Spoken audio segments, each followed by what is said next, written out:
kelompok buat project kelimanya dari guru gitu. Kalau nggak dapet temen tahu saya itu masih percobaan pengadaan P5 kalau di pas saya kelas.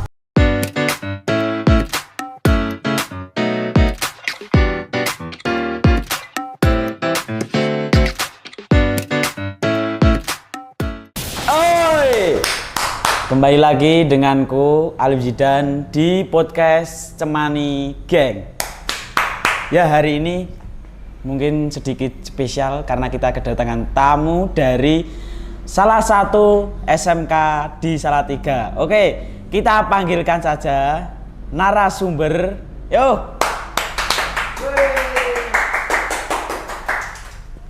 Oke Mbak, namanya siapa Mbak?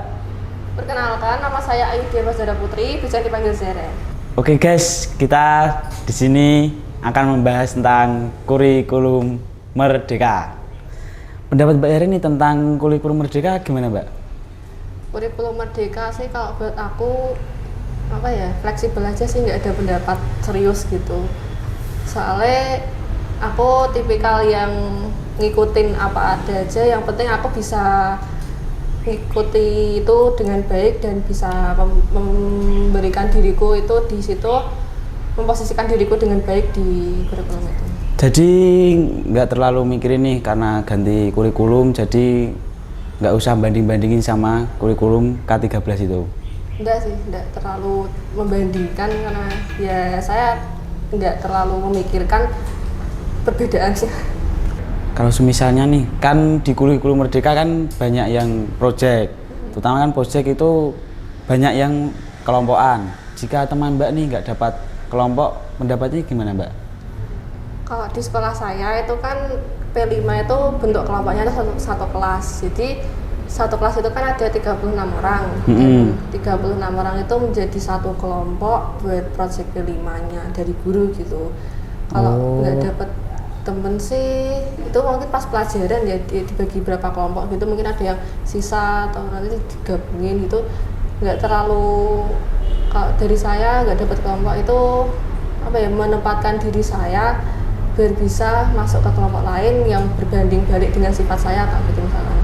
Jadi nggak usah nih harus sama circle gitu, nggak usah. Tapi kan juga ada toh, misalnya ada nih yang udah ditempatkan di teman yang lain tapi orang itu tetap nggak mau gitu, ada sih biasanya. Kalau ngomong tadi kan ada tugas dari guru apa tadi, P5 ya? Nah, itu P5 itu apa sih?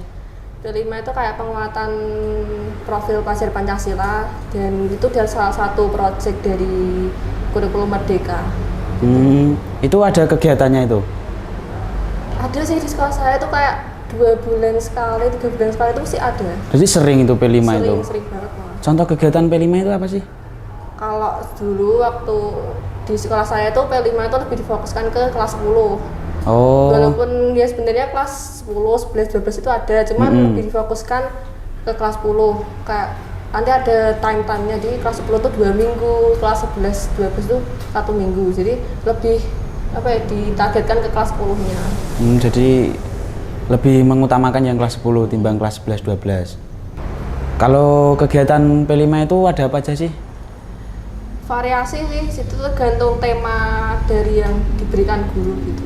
Kalau dari saya waktu kelas 10 itu setahu saya itu masih percobaan pengadaan P5 kalau di pas saya kelas 10. Jadi semua itu mengerjakan P5 dalam satu tema. Kalau dulu saya kelas 10 itu temanya bikin drama musikal tapi yang yang mengusung unsur bangsa Indonesia gitu. Drama kayak replikasi dari cerita-cerita dari Indonesia, pakaian Indonesia gitu, terus bikin drama musikal versi kelasnya masing-masing gitu.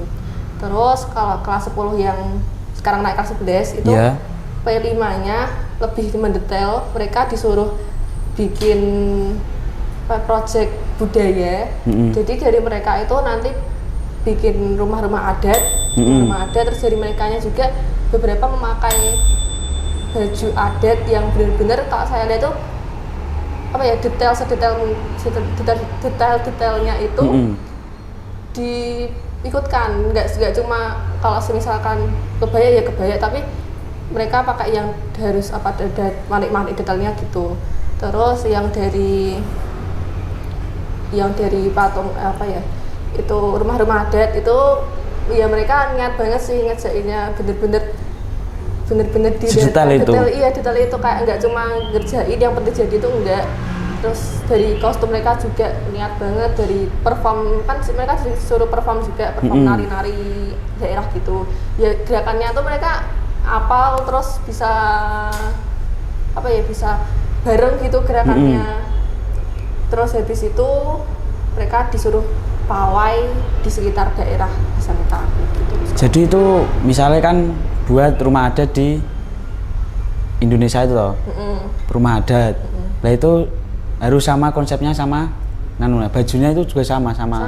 Jadi per kelas itu bisa kelas A dikasih dari adat Maluku biasanya. Jadi satu kelas itu bikin rumah adat Maluku, bajunya baju adat Maluku, terus tarian Maluku gitu, harus sesama gitu. Jadi saat yang ngikutin tuh semua siswa kelas 10? Iya, semua siswa. Enggak dipilih tadi itu? Enggak, semua siswa. Kalau kelebihan dari kurikulum Merdeka itu apa sih? Kalau kelebihan itu respon orang-orang biasanya beda-beda sih. Tapi kalau dari aku, kalau lihat-lihat sekarang kurikulum Merdeka itu apa ya, lebih banyak proyek prakteknya daripada yang kita harus memikirkan materi, jawab-jawab soal materi gitu. Itu lebih banyak proyek. Lebih banyak proyek. Tapi kalau di kurikulum Merdeka itu juga masih banyak tugas rumah. Kalau saya sama aja sih. Sama aja sama K13. Kalau saya sama aja. Karena saya basically lebih suka apa ya, kurikulum K13. Lebih suka kurikulum K13 jadi. Karena saya dari kecil tuh orangnya tipikal yang lebih suka berpikir materi daripada harus praktek. Saya kalau disuruh praktek bengkel gitu misalnya tuh kayak udah pasrah banget sama nilainya di berapa. Tapi kalau suruh materi gitu saya lebih suka. Kalau perbedaan kurikulum Merdeka sama K13 itu apa sih? Balik tadi sih, itu yang K13 itu kan lebih mendalami materi suatu pelajaran. Tapi kalau dari kurikulum Merdeka itu lebih membuat anaknya aktif dalam suatu proyek atau praktek-praktek yang diberikan sama guru gitu. Oh. Dari saya. Kalau kelebihan kurikulum Merdeka itu apa ya? Kelebihannya mungkin setiap orang beda sih pendapatnya, tapi kalau dilihat-lihat di kurikulum Merdeka ini lebih banyak itu ya proyek prakteknya daripada kita harus mikir jawaban materi ini gitu. Kalau kan tadi ngomong-ngomong soal kelebihan kan juga pasti ada kekurangannya toh. Kalau kekurangan dari kurikulum kurikulum Merdeka itu apa sih?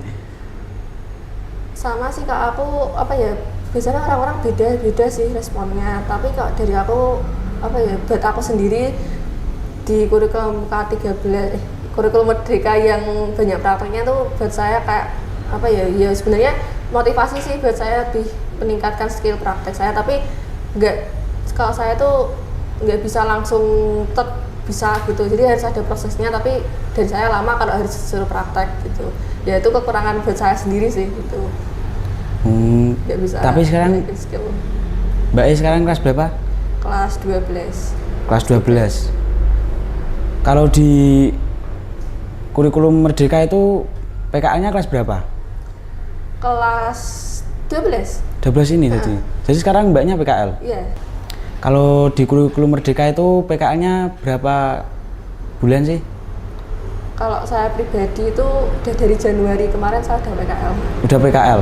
Sampai Oktober nanti. Kalau dari saya, tapi itu nggak termasuk dari sih timing sekolah sih. Kalau dari sekolah itu PKL-nya seharusnya itu dari bulan Agustus sampai Desember itu 5 bulan. Tapi karena ada suatu kegiatan dari sekolah itu diajukan jadi 4 bulan, dari bulan Juli sampai bulan Oktober. Oh, jadi sekitar 6 bulan itu? 4 bulan. Oh, 4 bulan ya? Oh iya. Kalau kan yang K13 itu kan PKL-nya cuma 3 bulan. Jadi sangat berbeda ya sama yang anu ya. Iya, ya kayaknya beda. Saya juga nggak tahu di kurikulum 13 PKL-nya berapa bulan. Karena saya SMK kan nggak nempati kurikulum 13 kan. Oh jadi 13 pas SMK masuk SMK langsung itu kurikulum Merdeka itu. Baru percobaan itu juga ya? Iya itu kayak masa-masa ya, masa-masa percobaan sih kayaknya belum terlalu difokuskan, tapi pas udah naik kelas 11 itu baru fokus di kurikulum Merdeka. Tadi kan ngomong-ngomong soal PKL, kok PKL-nya Mbak jadi bulan Januari? Itu gini, dari kelas 11 semester 2 itu kan Januari sampai Juni. Nah, akhir-akhir semester 1 kelas 11 itu ada suatu perusahaan yang mencari anak PKL. Sebenarnya itu harusnya di kelas 12, cuma di kelas 12 itu udah habis pada PKL semua. Terus sama dari gurunya dicarikan kelas 11. Kebetulan gurunya juga informasi ke grup kelas. Terus akhirnya tuh hampir satu kelas itu daftar semua. Terus habis itu seleksinya ada 2, ada seleksi materi dan seleksi interview. Udah itu kita ikut seleksi semua. Terus dikasih tahu periode PKL-nya. Periode PKL itu dari Januari sampai Juni. Dan itu tuh sebenarnya belum masalah kita PKL karena masih kelas 11. Kelas 11 kelas 11 semester 2 itu kan masih kayak lebih pendamping pelajaran bengkel gitu, tapi karena setelah diseleksi itu kan udah ada nama-nama peserta yang diterima, itu saya alhamdulillahnya keterima di PKL perusahaan itu. Jadi dari bulan Januari sampai bulan Juni itu saya udah PKL, sementara teman-teman kelas saya yang lain tuh masih pelajaran gitu. Terus kan itu ada PKL juga dari kelas, dari timing sekolah itu kan dari bulan Juli sampai bulan Oktober.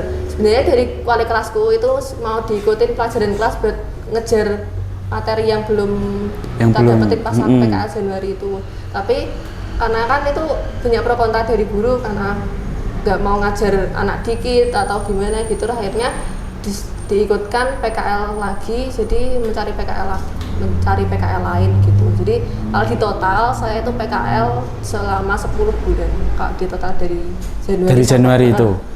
Tapi kalau pas PKL di Januari itu PKL-nya ngapain aja, Mbak? Itu aku kayak bikin suatu produk, itu namanya produk mesin absensi. Terus nanti dijualkan ke konsumen dari luar kota gitu. Tadi produk apa? Mesin absensi.